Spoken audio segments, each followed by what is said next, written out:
आज ज्या गोष्टी ठरवल्या त्या काय झाल्याच नाहीत. अशा वेळी तुम्ही काय करता? व्हिडिओ बघून नक्की कमेंट करून सांगा. तर रात्री अचानक उद्या देवदर्शनाला जाऊ असा घरात विषय निघाला. बाहेर फिरायला मिळणार या कल्पनेनेच मी तर खूप एक्साइट झाले होते. पण सकाळी उठलो तर सगळे आपापल्या कामाला निघून गेलीत. मग काय यावेळीही नेहमीप्रमाणे काहीतरी महत्वाची कामे निघाली असतील असं बोलून स्वतःला समजवलं आणि कामाला लागले. तसा फारसा मूड नव्हताच, त्यामुळे नॉर्मल अंडाकरी करायची म्हणून अंडी उकडली. तर दुपारी जेवायला आल्यावर अंडी का बनवली, संध्याकाळी तर देवाला जायचंय असं भैया बोलले आणि 1 मिनिटसाठी तर मी ब्लँकच झाले.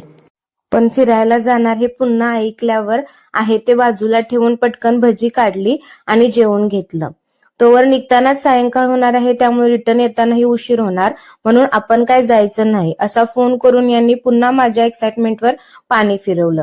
साहजिक त्यामुळे माझी चिडचिड झाली, पण माझ्यासाठी त्यांनीही आपला प्लॅन कॅन्सल केलाच हे जेव्हा लक्षात आलं आणि घरातली सगळीच गेल्यामुळे थोडा क्वालिटी टाइम ही मिळाला, तेव्हा माझं मन शांत झालं.